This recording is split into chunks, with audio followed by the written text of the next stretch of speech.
We are live. Good evening, everyone. Welcome to the Shaun Attwood channel. Our discussion tonight, I've been so excited about. It is about the cabal. It is about Jazz, who is joining me, leaving the cabal, and he has a wealth of knowledge from inside the cabal. There is so much to unpick. So please like, share. If you're not subscribing, subscribe. Leave us comments and questions. And throughout the chat, I'm going to be asking some of your questions to Jazz.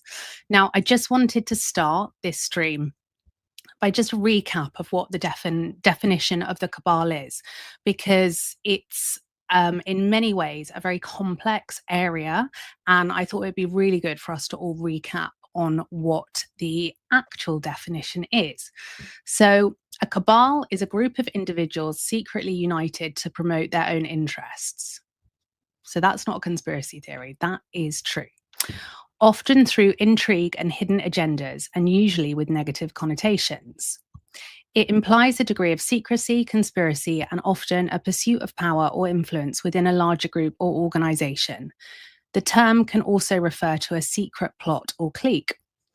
Cabals are characterized by their clandestine nature. Members typically operate behind the scenes, keeping their true motives and activities hidden from outsiders. The primary goal of a cabal is often to advance the personal or factional interests of its members, sometimes at the expense of others or the larger community. Correct. The term cabal is generally associated with negative perceptions, implying unethical or manipulative behaviors. So there we go. There we have the short summary of what a cabal is. And before we kind of deep dive into your incredible life, Jazz, I wonder if you can just introduce yourself and give a little bit about your background and the family that you've come from, because it's incredibly unique and pivotal to this story. Okay. From my perspective, it doesn't seem incredibly unique. And I think some of your audience may actually have come from similar backgrounds as I have, but many probably have not. So the Jazz, can only I just pause you 1 second? Can Sure, we sure. try without your headphones? Just because I don't know if the sound's sounding a little bit, there's Of some course. feedback. Give me a moment. Okay. Yeah, much better. Thank you. All right. As long as you can hear me, all right. It's actually Yeah, better for me. Okay, perfect. great. So you asked me to talk a bit about the family background, and when you come from a family, it's just your life. It doesn't seem so extraordinary. There are times, there's times in my life I've looked back and put it in perspective, or tried to. We were always told we came from upper middle class. This is a code word. When you live among very wealthy families, they're often coding each other and people rate each other, and there's many subtle ways that's done. I'm sure people know shows like the Shaws of Sunset, or Survivor, and people are always trying to show off their bling or have an ego. But when you grow up in a culture, it's just your culture, and there's regular people.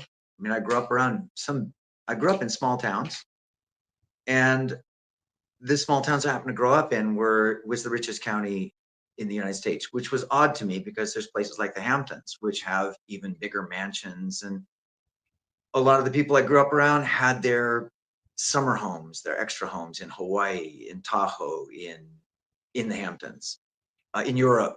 They would go to Europe every year. They'd go out on their boats or sail on the San Francisco Bay, their yachts.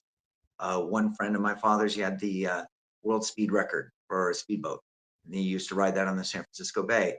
So to me, this was normal. But we grew up riding bicycles around, being able to go out alone well, actually, I used to ride my bicycle downtown to the local grocery store, and they used to give us hot dogs behind the counter. We used to use the phone attached to the wall behind the butcher's stand to call our grandparents, to call our parents, tell them we were there, and they treated us like family. So in one way, it was a beautiful childhood. It's California has some of the most beautiful landscapes in the world, and I grew up backpacking and hiking, going down river rafting trips in these places, hiking all the time in our North Bay area. Mount Tamalpais, incredible. So in a way, I grew up in a magical sort of insulated childhood that was, well, actually later in my career, when I went into real estate, I worked with a lot of people from the Midwest, and we'd sit and talk, and we were speaking the same language. I talk about my childhood, they talk about theirs, and it sounded so much the same because we had a lot of Midwestern values. I mean, I knew people by name and reputation. I could walk in places and get something and pay later. Um, we had an account at the local grocery store across from my school, and they would let us charge things. And then they stopped all the kids from charging. And I saw the kids get stopped in front of me, and they said, "Oh, don't worry about it, Don. You don't charge candy. We'll let you charge." Because I would just get like an apple or something. So I grew up around a lot of these rich kids. But what I did see was all kinds of personalities and abuses, a lot of lack of appreciation. A lot of the people I grew up around had maids or multiple, shall we say, staff, different I kinds of think I servants. think as well though, what's so unique, and you're incredibly down to earth and grounded, but you did grow up as well with two sets of grandparents who by Oh, yeah. today's standards would be billionaires. Um, that opens up a huge arena of different type of people. Oh, yeah. And that's your kind of that was your key into the cabal, Well, wasn't my it? And grandparents were both my grandparents came from old money, and when I mean old money, it's very old money. My Also, one of the things rich do is they always trace their heritage back to royalty.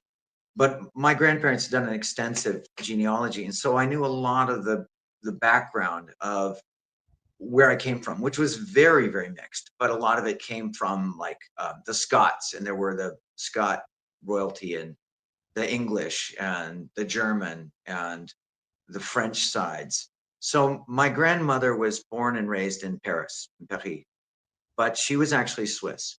Her father owned factories throughout Europe that he developed a leather tanning process. And one of his best friends, what ended up being one of my grandmother's very best friends, they developed and owned Lindt chocolate. And he had gone down to Madagascar and saw how they were grinding the beans. And so he developed factory to grind it that fine. And that's why Lindt chocolate today is so smooth.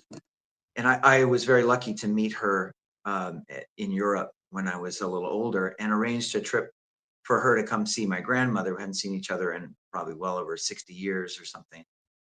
Um, but that side of the family had morals, had a lot of ethics.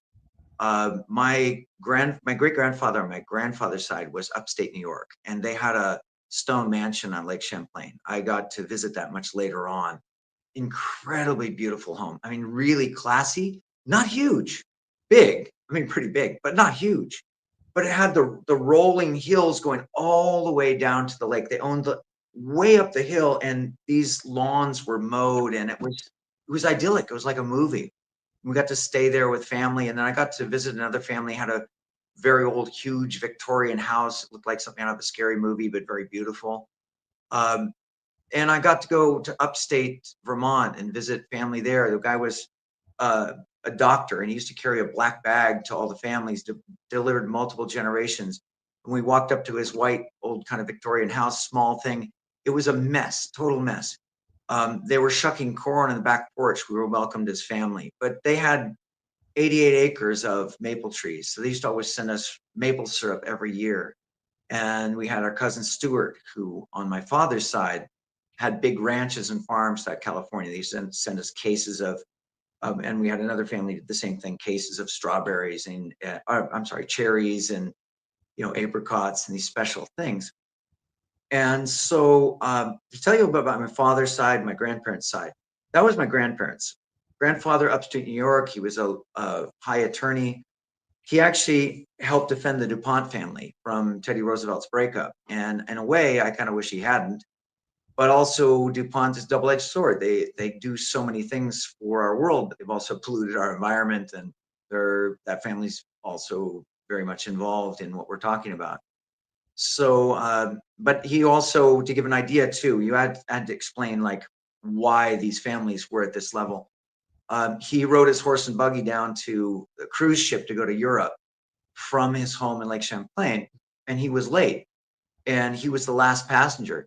They held up that boat all day until he got there so that he could board and go.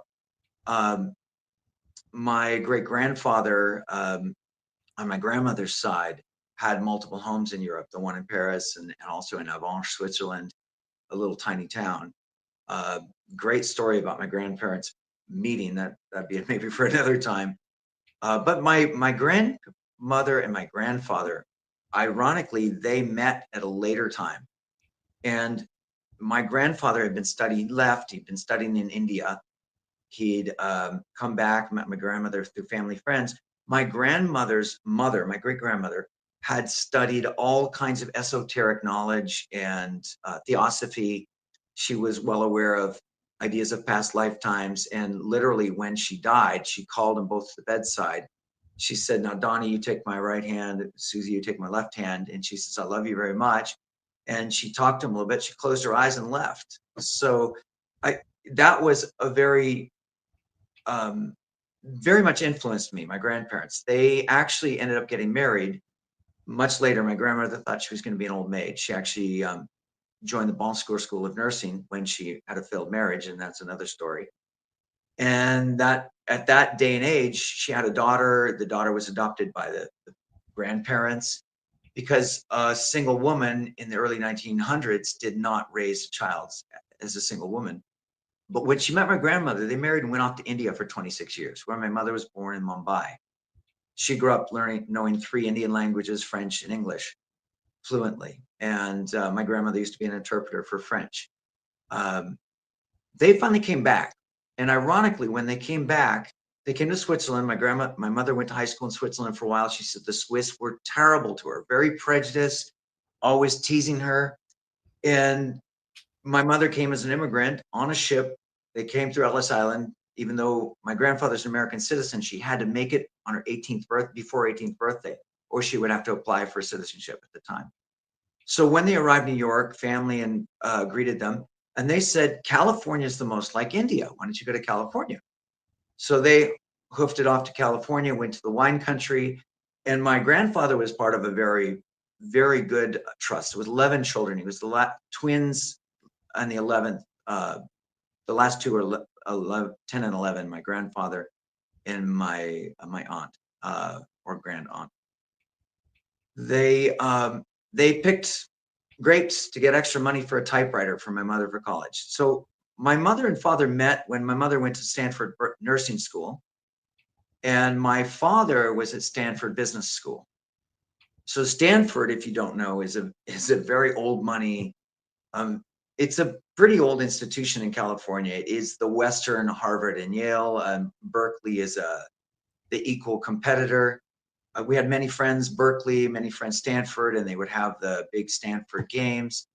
Um, so my father's my father's grandfather, my great grandfather, had large farms. He started with flour sacks in Santa Rosa, California, and running them down barges. And he made a fortune on that. So he bought lots of farmland, and my dad used to say dirt farmers, but they were super wealthy farmers. Well, what happened later was they developed oil in California. And at that time, my great grandfather kept the mineral interests and sold off the farms to his manager and ended up making millions. So he helped found Standard Oil of California, which later became Chevron. And in San Francisco, he built 1001 California Street, which, if you look it up, it's right across the street on the corner is Mark Hopkins Hotel. And then right next to Mark Hopkins Hotel is St. Francis Hotel. And right across from all three is the Grace Cathedral, which is a big deal for, I won't say cabal families, but the San Francisco Social Register. So my father was part of the San Francisco Social Register. Later in his second marriage, his wife was one of the ladies on the San Francisco Social Register, choosing families. This is how good bloodlines find good bloodlines, and they pick. They used to have arranged marriages, but this is like putting kids together, and parents have a lot of parents have a lot more influence about, no, not that kid. This is a good family. So they push these things along. Well, that grandfather, that great grandfather, had a rail car, and he used to go down and visit his oil fields. He had this rail car built as an identical copy to the rail car of Ulysses S. Grant that Ulysses S. Grant used to travel around the United States. And he bought a huge ranch, a dude ranch, up in the hills of Portola Valley. And we used to go to that as children all the time. My father has a 1/4 interest in it, and he really didn't get along with his brother, whom I got to know much better later on. Um, so we'd go to this ranch. It had lakes and walnut groves, and it started from the bottom of Portola Valley, went all the way up to the ridge that looked over the sea down at in it's Santa Cruz and such on the other side. So we had old growth redwood groves on that property and an albino redwood there. My cousin Stuart was my uh, father's brother's son. He bought lots of land and became went that huge farmer in California. But he also built a little train, steam train that went around this lake, and we used to ride on that. We'd go camping trips up there. My father had a large real estate company that he used. He went into banking first, graduated Stanford. He lived in San Francisco. He was kind of a wild kid. Used to shoot a shotgun off from the apartment till the police came for New Year's and do all kinds of wild things. He never really followed the rules. I could tell lots of When stories on and when it. you were growing up, Yes. obviously all of, all of these things were normal. It was what you knew. But did Yeah. you were you going to places like Bohemian Grove, or Okay. what So were you my kind of yes. exposed to that Well, is it's interesting because I was a black sheep. I was definitely a black sheep in the family, and I that's why followed. we're talking to you. Right, well, it absolutely is true because I was always an eye opener. I always wanted to know. I mean, at 1, 2, 3 years old, I can time these things by people who are in my life. I was asking questions. I learned the lesson: walk a mile in someone's moccasins before you judge them, and I was always trying to apply these principles. Meanwhile, I was the low man on the totem pole. I had 2 older brothers and a little sister. And my little sister, she even admitted it later in life, she was very spoiled by the family. She was daddy's favorite. And then I was number 3 in line. So I was always tagging along. I always had hand-me-down clothes. So in a lot of ways, I lived a kind of normal life, almost like a pauper. I'm wearing their shoes, I'm wearing their clothes.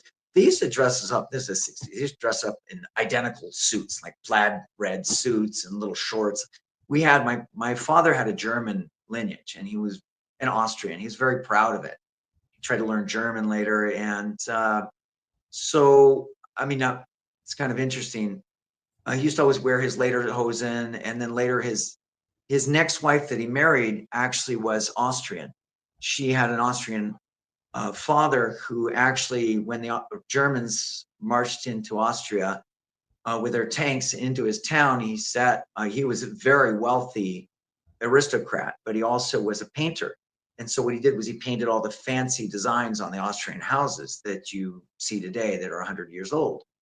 And so when they came through the town, he sat on his balcony and yelled, "Get out of my town," and swore at the Nazis. Well, he had to get out of town. They actually chased him through the woods, stabbed him some multiple times, and left him for dead. Crawled out of the woods, survived, made it to the US, and they said, "What do you do for a living?" He says, "I'm a painter." So they had him painting houses. Well, he made a new life in the US. This was part of Austrian royalty. So that family, my stepkids that I grew up around, I knew they would have been in line for the Austrian crown. And then I knew also we always met people who they said, well, this is the Archduke, or they would have been, or they are. Like I went to Austria with my father and went to some castle, and we had a private meeting. We got to go through the place when all the crowd was gone, and we had tea with the family, with the descendants of this who owned the property. I mean, this was kind of part of my life, and the other part of my life was playing around with kids. I knew the cops town that I grew up in. Used to try to get them to chase us as kids. We do all kinds of things to kind of piss them off, and then the next day, one time the cops got on the grass of our little school and burned rubber on the grass and left this huge track that, of course, was there in the morning across our soccer field. And they almost got us, but we learned to pole vault over the fences. So we got over the fence, and then they'd have to go all the way around. So the next day, we saw them and said, "Was that you on duty?" I said, "Was that you I chased?" They knew we caused no harm. So they actually grew to respect us.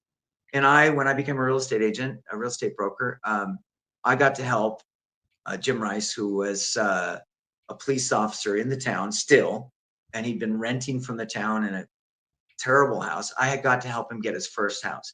And the day I closed on his deal, or got his offer accepted over the phone, I was closing the deal on my sister's house, got her first house. And I was on cloud nine. So to me, I had gone the other route, and my father said, "Why didn't you go to Stanford? I always wanted one of you to go to Stanford." I said, "Well, you didn't help me fill out the applications and such. I really wanted to go to Stanford because it was a forward-thinking school. It had a lot of creative people. I grew up around a lot of his friends who were Stanford grads, but I was into studying everything. I ended up taking a different route, going to community colleges. I had more units that before I even well, I had more units than a lot of my friends who had degrees and PhDs and such. But I ended up doing a lot of hands-on things, trying to go for life experience, and that drove my dad nuts. He I didn't know think how to that's a relate. really interesting point as well, because it's obvious that throughout your upbringing, you were questioning things and, you weren't necessarily, um, well, let's just say when you were in these environments, you were the type of person looking to be out on your bike. You weren't judging people by their bloodlines and by their second names. Something I Yeah, think is so that really, leads to an interesting concept. Um, yeah, something I think is really important is with the bloodlines. What I believe is that people are really conditioned to know what to look for. I've seen friends of mine, I could tell you exactly how they would end up, who they would marry, and how life would pan out, because that was always the plan for them. They were never going to go, like, I don't look at people in a hierarchy, but their parents do. And they were never going to go 2 levels lower on the pyramid as such. They were right, only ever going to go up the pyramid. right. And so would you say that, um, you know, you were seeing people conditioned to kind of fit certain roles within your upbringing? Okay, so this leads to a couple of concepts. One is perspective, because as I was growing up, I was around these people. I had to go to events and things. I mean, went to some amazing, amazing events, but I was always hearing other friends, other people who came from these uber wealthy families, had all these vacation homes, that they were going off to Austria skiing. They were going to, I knew all the names of all these places. They go to Alta, Vale. I got to go to these places. I got to go stay in ski cabins. My father had lots of friends. He chose not to. I was talked about buying one, like a cabin in Tahoe. He never really did, because we'd go stay at all these other friends' places. Um, and so when I'd meet these people, I'd notice, in hindsight, especially, that they often try to measure you up or weigh you out or compare lineages or backgrounds or what do you do. Even my high school reunion, the first one was terrible. Everyone was sizing, well, what do you do for a living? What, and they were bragging, and it was pretty sick and disgusting. The 20-year was a lot better. People were a lot more down to earth. But I also learned to ignore and walk away from these people. However, when I was in that stage, I went to debutante balls and these kind of things. And a lot of people were doing things our age, drugs, which is really common in California, and the wealthy had the best drugs. My friends, the parents said they sent them to private school to get them away from the drugs. Well, they always know the rich kids had the best drugs. So the perspective is that people will be who they are. People will Mm. be what they develop in themselves and what they are. And if you look at the cabal and you want to really understand this stuff, it's multi-layered, it's multifaceted, like a kaleidoscopic synaptic organism that can, and the people who really run the cabal, they're masters at reading people, they're masters at the sacred knowledge, which helps them do, like, if you look at sigils or um, the, let's say, can I say this the satanic worship, which is their satanic churches, like in San S. Francisco, the Um, Church of S. Okay. yeah. So, I mean, it's a legal term. They're legal churches. They're valid. And I had friends who I talked to about these things. But then when you go into these, there's also like, there's the Shriners, there's all these organizations do philanthropic work, and they have a lot of professionals and respected people and government people in the society. Um, Bohemian Club, Olympic Club in San Francisco, these are similar. They have lots of membership and they invite famous people in. But in all these organizations, there are echelons of people who align with each other. They find each other. And I used to think, how does it happen? How does it work that the people who are PDFs can just walk away and not be Mm. held accountable? People like presidents, ex-presidents can do what's been done recently, and will they go to jail? Mm. Uh, but this system is very nepotistic, and there's always people at different levels of corruption. What the masters know how to do is they know how to train and promote people, train and promote. So they have access to, and then top down, those people have access to people down below. So there's always a hands-off deniability. There's the people in the front, of these organizations. Like there's Zuckerberg who owns Facebook, and there's Gates who owns Microsoft. But they didn't start the organizations. They didn't have the genius to build it. They didn't have the know-how. They used other people's know-how. And when they gathered those people up and they got enough, they were able to legally take it over, take it away, and they made movies about it. It's kind of like, the rally race where you kind of pass the baton on to people. It's I But there's think always the guy who takes the cake at the end and takes the credit. He's the quarterback that claims for the yeah, goal, but the of whole team helps, course. but they're not even seen. They don't even get up on the podium to take the medal, right? But I feel But like the cabal is, like links. It's so interlinked. And if you just, for example, look at government and media, um, they are so reliant on each other that they have to keep working in the same way upstream together, because if one goes, the other, they are so overly, it's a toxic relationship where they're reliant on each other.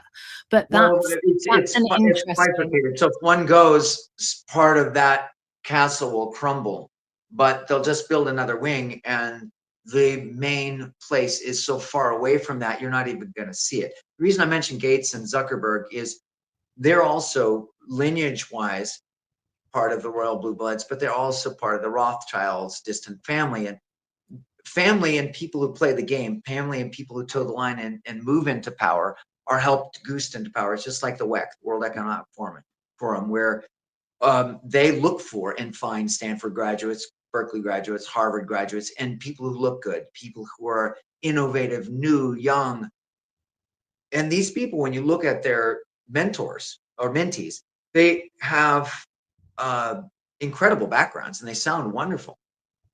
But what you don't see is how many key positions those people have been put in worldwide. Now, Angela Merkel, French Mitterrand, right, was one. Um, Justin Trudeau. Um, and then you look at Trudeau and Clinton, they even go back to the same family lineage, which is British royalty. And it gets watered down. And I always wonder, is that really relevant? But honestly, when you look at how the power is passed around and new people can come in, new people can be genius enough, say sociopathic enough, or show a power, a penchant enough to edge their way, to be brought in, to be trusted, and they can become new dons or new kingpins, right? Um, but when we go back to like the white pope, black pope, and gray pope, those are very old family lines. When you go to the old rich goes far back. My great grandfather was, um, he was tied to old money, but he was new money. He made his own. He had $50 million in 1920s cash, which I didn't even find out to my 40s, hearing my cousin Stuart talk about this and tell all Hopefully kinds of Stuart didn't get it all. yeah, I mean, it's like it never ended, the stuff that I learned, and a lot of it I've even forgotten. It just I have walked so far away from that world, and even I'm so different than my family. I always was a truth seeker. When I see, that's the other thing. I have a very strange past in this way. Through my family, through my childhood, when I go to places with my father, I would turn and talk to people. It used to drive him nuts. When I went to his real estate offices, he started getting really big, and he says, "You know what? I'm going to shut those down. I don't want to be bigger than knowing everybody's name, and I want to be able to drive to every office in one day." And there were things I really respected about my dad. I respected that. I respected that a lot of people loved him. But when I went to real estate, I got the honest truth from a lot of people who remembered me and some who didn't know. "You're Jeffrey's son." And I shouldn't have said that, but anyway, that's okay. He's historic. He uh, there were things I really respected about him and things I didn't. There were things I respected in business. He was very creative and innovative. He did it like nobody else. People actually loved the company. He bought an old, called it Old Rusty Door, Golden Key company that had a golden reputation. And then he came in with his innovative Stanford ideas, and he did it like nobody else. So I love that. But I used to go around and talk to these agents, and I would learn incredible things. A lot of these people had incredible careers. Then my father's friends at the Bohemian Grove, Bohemian Club. I went to the Bohemian Club countless times as a kid for events, for family things, for dinners. Some of them were boring as shit. I mean, they really were. But I would always meet somebody interesting, and not always. What was it like there? Because, But I met people I really respected and ones who were very cabalish. Heard things. I heard conversations. People assume that you are. I mean, my father went to Stanford. It's really not a hardcore right wing place, but they were super Republican. And I was basically the other side when I was a kid. They voted for Nixon, they voted for Reagan, all that kind of stuff, right? Now, I wasn't a for or against either side. I wasn't Republican or Democrat. I never would stoop to that kind of definition for myself because I can't. I look at the whole picture, but that's the attitude I had. So I would talk to everybody. I would talk to the janitors at my grade school. I learned incredible things from these guys and what they did in their lives. All the other kids were afraid of they thought there was one man, this huge stoic guy. It was actually twins, identical twins. I didn't know it till I started talking to him and I got to know both of them. So by, I call it the curtain of Oz. If you are willing to be open and talk to people, and there's a way or approach, they tell you things. And so in my life, I've met an extraordinary string of people who would confirm and reconfirm things that were told to me that I had a hard time believing, I had a hard time accepting, or I could accept that it was absolutely true, but not across the board, or could it be that deep? Ironically, my mother, who was, I mean, here both my parents met at Stanford. My mother grew up in India, speaking other languages. She grew up in the wine country first and went to St. Helena High School and then came down and met him there. Um, I I was born in Atherton, which is an extremely wealthy neighborhood. Which now, if you look it up, that's Google in all of Silicon Valley. And then we moved when I was 1 year old, and I remember the house before one. I remember life there. That's part of the things that I dated. Then we came to little town of Mill Valley, which was, I mean, you can see it in the movie MASH. They always talk about Mill Valley. It always comes up in the movies because it's kind of a favorite. So the cabal, the movie industry, part of their second bedrooms is this Marin County, right? And so I grew up around a lot of those people. One of my best friends in high school, his mother was best friends, used to date Paul Newman. So you get to know the scuttlebutt. You get to know who's the arrogant, like Journey, the singer Journey would come in these restaurants. I worked as a waiter. I worked as a dishwasher. I worked in a Chinese restaurant washing dishes, teaching their kids English during my breaks for Philip and Helen's son. And Mr. Fu, who was this huge, tall Chinese guy, and Philip and Helen were like under 5 feet. And they paid me under minimum wage, training wage, never went up. Too embarrassed to ask them. I'd ride my bicycle there in the rain, work for them. So I wanted the real world experience. I wanted to go work on farms and ranches. I wanted to learn everything. And I wish, this is something I can say to your audience. I wish I'd taken so many amazing opportunities that were offered to me. But being a rich kid growing up there, I didn't know which way to go. I made a lot of my own money, but I was one stupid mistake. My dog got cancer and I footed the bill up to $5,000 spent on this dog for Davis to do their research, which I know now about big pharma, and they did nothing to help the dog. And I had to put her to sleep. And I made other mistakes, big mistakes on money, trusting people. A friend of mine stole my parents' car.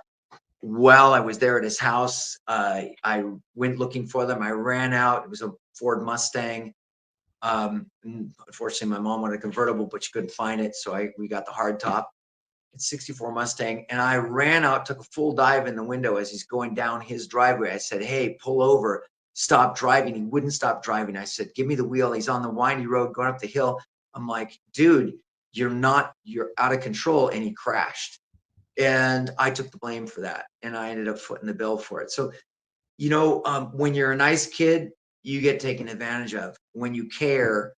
But you also end up with, I traveled, I ended up invited people's homes, their dinner tables in settings that blew my mind. Because I was On willing. that note, Jazz, I just want to So, pause you for yeah, 1 minute. I just want to ask the audience and people watching if you can drop any questions in, yeah. So and I'm just going to keep my eye on those, and I just want to bring some questions in because I want to something get I away from my really life too, and want. I want to talk to you about what I see in what I've learned in the organizations, Yeah, that because would be great. that's when I started talking about going these places, traveling to countries. I didn't do enough. I wish I'd done more. But in the people I met, and then have been on the background helping produce Monique's radio show for 7 years, and being on every one of these shows, sometimes even with the guests, but these whistleblowers and these incredible minds, and then meeting people in my private life, I got to piece together that impossible picture that never made sense. Like, how can this be true, but also this one be true? How can they have power? How do these guys, these PDFs, stay in the police departments? And now I Can feel you like I understand it. how this is something that you hear of these cover-ups. I mean, we've got it going on in the UK at the moment with some awful things that have been covered up by the police, and young girls have lost their childhoods, and actually some have taken, or they've unalived themselves. It's been that horrific. But Yes. sometimes it's really hard to get your head around how certain elites, people of, the cabal can do such horrific things, and then processes that involve so many people get covered Okay. up time and time again. Can you tell me what you've seen? Because this is genuinely something that I really struggle with to try and get my head around sometimes, and I Okay. know about the corruption. It's like there's so much I want to deliver, and I'm sorry if I go on the story tangents too much. So, Don't worry, I'll keep pulling you back in, Jeff. It's fine. sure. This is what I want to deliver to the audience here are concepts and ideas and things you can try to look up. Maybe I'll reference things like Project Paperclip or Project Bluebird, Montauk, things like that. But if you do your research and you look at history and you do your research on this subject and you look at history, but don't just look at history, then try to find out the deeper histories, the stuff you weren't told. Because I knew a professor at Sonoma State, he wrote a book called Lies My History Teacher Told Me. And he wrote a book about all these lies through our American history. And I had an anthropology professor who told us a whole different version of the Columbus discovered America and the worldview and who was buzzing around the world that discovering things. So to roll back also to my grandparents, my grandmother and grandfather my grandfather was translating scrolls from these Indian caves with these monks. And interestingly enough, in these old caves, they'd guarded these secrets for many, many years. And they had actually trained black Burmese cats to live in these caves. And if they didn't recognize someone, a different smell coming in the cave, they would jump up on these stoops up about like 8, 9 feet up. jump down on the person's face with their claws here and use the back claws to claw their face and claw their eyes out. But he was translating the scrolls, and through all this and the studies my grandmother did, she studied Madame Blavatsky, who personally I never really liked. She tried showing me a picture of her once. Said, "What do you see?" That was one time I didn't tell the truth to my grandmother. But through all this stuff, I learned a knowledge that later would come back when my brother started studying quantum physics and stuff. She'd say, "This table's not really here. This is all just energy." She told me about ancient knowledge in Upanishads and the Bhagavad Gita, but from like a standpoint of what was being stories being told in it. And also what she said is, if you pluck any religion out of the ground and look at it, if you look at its roots, the roots should be the same. But what they do on the tree, what they do up here is different. And I think that all the modern religions have been hijacked from us. I think they've hijacked us, taken the power away. Because if you study spiritual knowledge, if you study sacred knowledge, ancient knowledge, I'm trying to think of the other terms for it, the flower of life, you can see the flower of life, which is inscribed on every continent in ancient cultures all around the world, which also includes pyramids, lying on the ley lines. And what this ancient secret of the flower of life is, it is a 2D description that can be raised to 3D that is part of a description of the model of the universe, which expounds into things like Mandelbrot sets and the spirals in the universe, like a fern and a sunflower. This is the math of the universe. This is the construction of the universe. This is the construction of our world. Well, the cabal people study the same stuff, but from a different point of view. So what you want to study is you want to study sociopaths, okay, and psychopaths. Sociopaths don't care about you or me. And I met these people. I had conversations with them, and sometimes it curled the hair on the back of my neck. I met people who would support the Nazis that are here today. Now, things I've learned about the Nazis and Germans are very different. Even these people I were talking to didn't know the things I know now that I didn't know then, okay? Because they were placed in power. The Russian, Soviet, what they called communist government was placed in power. And it comes back to the same people. The same people set up the international banking systems, the Federal Reserve, which that was called Federal Reserve Bank, the Fed. There's no reason for us to have the Fed. There's no reason for us to borrow from private families in the United States. We can have our own bank. We should have our own national bank. But instead, we're convinced to go over and over into debt. So this all ties in for the cabal. And I think people know the things that I'm referencing. And when you understand how far back this goes, it goes back to the development of these banks. And who placed the Nazis in power? Who created the Reichstag with the, blame this retarded kid that they put it on, and that Hitler got into power. They almost didn't make it, but magically they got in. Hitler was a short, Jewish descent, Austrian, not very good painter. He wanted to go to art school. He was refused, but he had passion. He could yell, he could scream, and so they need a front man. They need a front man. There were a lot of generals who didn't necessarily agree with him, but when you get that big a machine, people go along. Okay, so that reminds me of another story for another show that I learned from a guy who tried to recreate the experiment with grade school kids because they didn't believe in what happened with the Nazis, and he actually recreated a situation he had to defuse. That he recreated this whole paradigm for them, and it shows how easily people can be duped. Now, take that Nazi idea, for instance. Go to the United States. If you look at Vietnam War, the Bay of Tonkin, total complete lie, never happened. We were told that they sunk our ship, and that this was a war, and of course the cabal, fingers on both sides, playing both ends. So what I say is we don't have a two-puppet system in the United States or anywhere. We have a two-party system, not a two-party system, a two-puppet system. So you have the shadow fighters in Indonesia, or you have the French puppets where the policeman's hitting the criminal and he's hitting back, and the audience is laughing, they're loving it. But they're not seeing what's going on behind. My dad did puppet shows, we used to help him, and behind there's a lot of stuff going on. But then there's the writers of the show, the scripters of the show, they're not even behind the stage. So Then, okay, so we have Bay of Tonkin, then we have Pearl Harbor. They knew they were coming. The code breakers had gotten the information. It was stymied. They told to stand down. Even the admiral said, "What are we doing? We've woken a sleeping giant." So you got to understand the cabal gets its orders through on both ends, and then it makes money on both ends.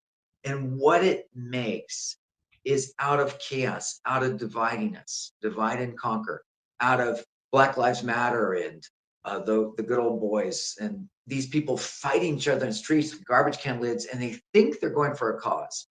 What they're actually doing is helping to further. They're not using critical thinking. They're not really integrating. They're not trying to make peace, make friends, or gain influence on the other side. They're trying to do it because they think they need to grandstand and do like fight. When you trip into that arena, you are playing their game, George Soros's game, um, and Henry Kissinger. I mean, look at the man. Who was Kissinger? Why was he so powerful? Why were they all listening to him?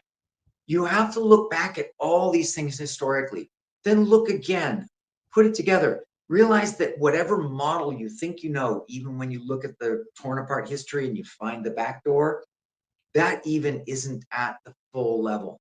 It's an integrative web. Okay. So one of the things I tell people is name a communist country. And then I have them, they name a country and I say, not. And they argue with me. Cuba, Russia, Soviet Union, uh, China, they're not communist. Look at them. They're not communist. Communist is the most beautiful word in the world because it comes from communal, community, commune. What does commune mean? Look up the root words. This is what the cabal does. They hijack vocabulary. They use vocabulary. If you look at spelling means spell making. Words have influence. The pen is more powerful than the sword.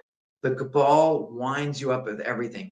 There's great lectures. As a matter of fact, I could probably through conversations and time put together links for your audience, how you can look at the US legal system, how you can look at the IRS, how you can look at all the legal words that bind you, where you end up as a birth certificate with capital letters. Your name is counted as chattel or actual property of the United States, and your lifetime earning capacity is equated by actuaries who look at how much the US can borrow from the Federal Reserve Bank. The Federal Reserve Bank looks at those birth certificates and Social Security system as the collateral to pay back the taxes that are borrowed. We're paying back the taxes that are borrowed. People say, I'm a taxpayer. You see it in the movies all the time. They train us on this verbiage. Well, what are the taxes? They're interest on the debt. We're never paying off the debt. And they're interest for things borrowed, like amazingly what Doge was finding. They have interwoven how they sow their influence and money. Same thing as how they put the Nazis in power. Now, when you go to the Nazis, look at George Bush. George Bush Sr. was the head of the CIA. Well, what happened? The US had progressed to the point where, Johnson, CIA, putting in things like the signing the charter for the IRS and all for Kennedy's death. So if you go back, to how the IRS was created and how this whole system was created, and then you fast forward to the Bush family, now a head of CIA becomes president. Well, what did the CIA do for years? Look historically.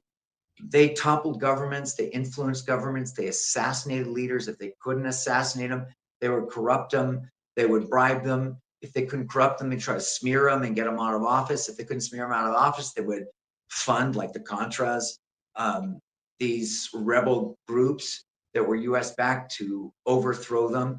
And then if they couldn't do that, they would do whatever they could to influence or weaken the country. And if you look historically, there's famous whistleblowers come forward and said, I did these programs. This is what we did. This is the master manipulation. Now take George Bush Sr., go back to Herbert Walker Bush. Where did he get his money? He worked with the guy who was laundering the money for the Germans out of Germany during the war. And when they folded up ship, Herbert Walker Bush used that as his seed money and then put it into oil money. So All these things are tied together. Mm. When Do you go you back think far it's enough, also, yeah, do you think it's possible that people are in the cabal without knowing that's what it's called? Because from my experience, people are in it so many levels, they don't even know what they just know they're getting their bribe or they got their position of power. Maybe they're not really in a bribe level, but they're getting all these bennies. Like these are the people I grew up around, okay, like senators' daughters and kids. I went to school with Newsom. I knew him not well. I knew him. Uh, or he you. was well, I mean, I also went to school with, okay, so my parents were, family was good friends with the Feinstein family, very old San Francisco, very influential family. Feinstein actually went to Stanford. Um, they're, Newsom's related to the Feinstein family. I can't remember how, but yeah, I mean, it's also nepotistic and Mm, interwoven. It's incredible. My family knew judges and such. And in when you know, that's, so that's also something, Bohemian Grove, Bohemian Club, these are some of the most influential families, old money families in the world. They got together, they started with 2,000 members, and my great great grandfather was one of those original members. I'm not sure, I haven't really got the full history on whether he was part of the starting, but then my grandfather was a member, and my father was a member, and his brother was a member, and he asked us, "Do you want to be members?" And I said, "Well, yeah, maybe someday." But I also had gone there and met people, and I was really reticent. I mean, there were people I met who were amazing, really incredible, beautiful people. You start to be able to smell and see who has ethics.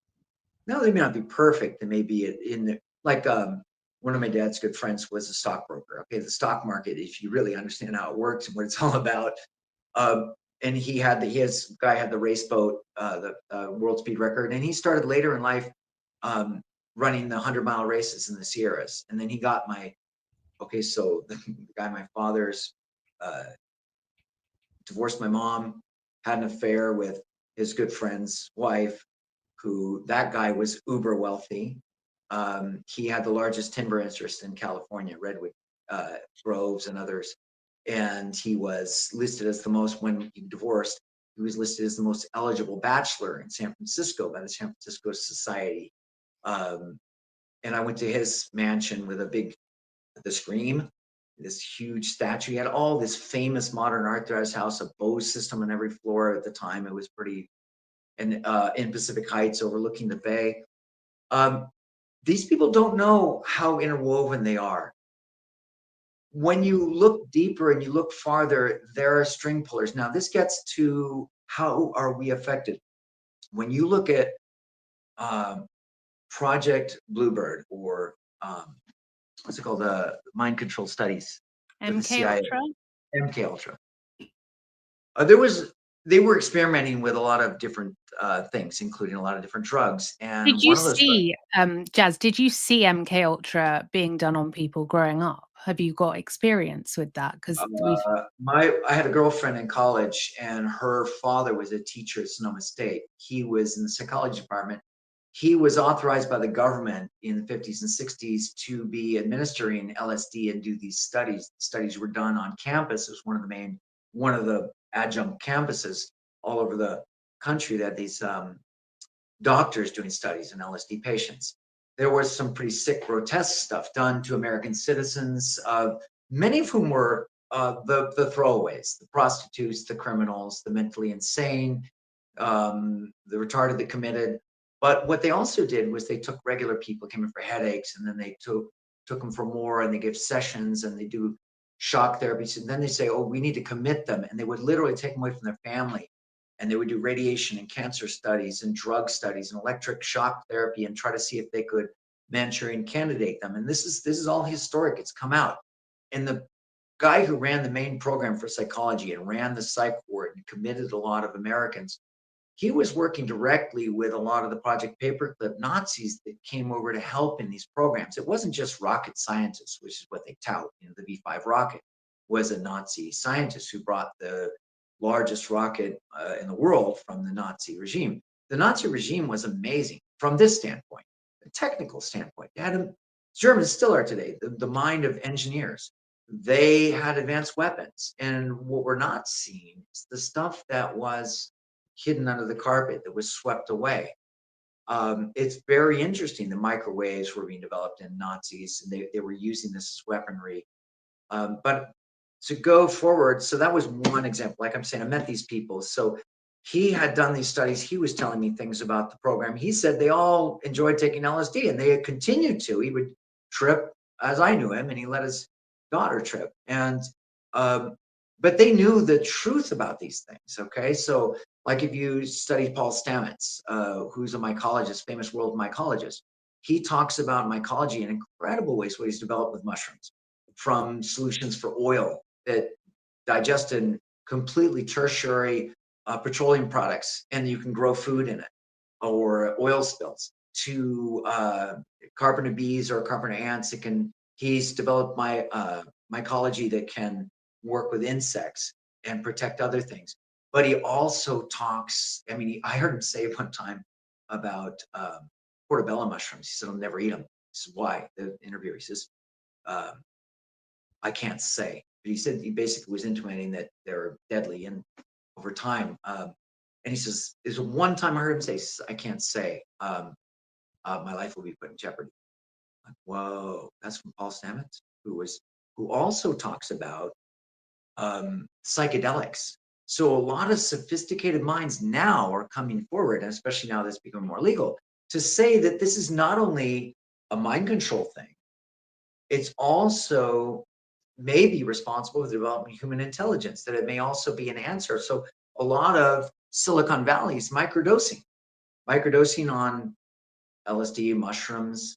People take it a lot for recreation, but the thing about it is now it's also a psychedelic tourism, I'd call it, where they go down to Central America or other places, or even places where it's technically illegal, and they do DMT or ayahuasca to have vision quests. Most of the people I've met doing this brag about it, and it's just like people bragging about saying, I'm a such level Reiki master. I studied under this person. This person's my guru. Like it means something. Like it makes them more important. It The kind of people in the feels group, like we're all kind of 20 years behind the cabal, because that, and you were saying that they have access to, or we're not maybe not 20 years access, behind but them. We're right his next to them. So this is a difference in perspective. The more you understand, the more it'll get dark. Even more depressed you can get, or more obsessed, or more redirected. And that's just one thing they want, because it also gives them power. Just like knowing about 9/11, if you really study that stuff. I mean, I knew when I watched it go down, I saw this stuff and I'm like, that is controlled demolition. That must be energy weapons. But when you look at the thing that goes poof, poof, poof, poof, okay, that's controlled demolition. But when you watch huge pieces of concrete being ejected out, which is not possible in a pancake effect, they're not thrown up and outward. They would be falling downward. And a pancake effect would have left a huge tower of pancakes and a big pile of rubble. It didn't, it went into the ground. But these things turn to dust in midair. And then you have the wobbling steel that's left there, and it literally fades to dust in the air. Then it goes on and on for the Pentagon, no plane, blurry camera. It's the most defended building on Earth. It was the largest building on Earth. It has automatic weapons. I know this from friends who worked in the Pentagon. I had friends who were special forces and SEAL teams went into political stuff, then went back into service. But they have rockets that come up out of the roof and will shoot down any plane that doesn't have a military transponder. And when they have like private airplanes that gone over that, they know exactly who it is. They fly up jets next to it. They try to land that guy. But if it looks like it's going for the building, it would be poof dust. Instead, you got this big hole in the side. Oh yeah, plane parts. Come on. I didn't see plane parts. I didn't see the wings tipping in that thing. And it happened to be the wing that was being remodeled. I mean, then there's the Pennsylvania one where there's no plane part whatsoever, but they find the wallet, same thing. They find the passports of these terrorists. Well, funny enough, Monique and I know people who were part of these programs, and one of them says in the FBI, well, we're tasked with finding bin Laden. And he says, every time we find where he was, the CIA has already moved him. Well, look at SEAL Team 6. What happened to him? Died in a helicopter crash. Interesting. These things are so interwoven. We're not behind the cabal. We're right there with them. This is the myth. What I see freedom. One is freedom of thought. Don't believe everything you believe. Don't believe everything you're told. Don't know everything you know. Just know it for the moment. Then abrogate it to the next thing. Put it together. Let it go, put back together. Be confounded sometimes. What you'll find is that all these things, interesting enough, that could be, I can go deep into topics between the occult, wizardry, things like affirmations, why they work, creation, creating reality. We all are not in the same reality. We are all living our own reality parallel to who we think we know, like our family members. So we have a similar background. But your reality is constantly changing. But those people who live a regular life, like a farmer, they get really in tune to the land. They don't have as much of the stress and sicknesses that we do in big cities, right?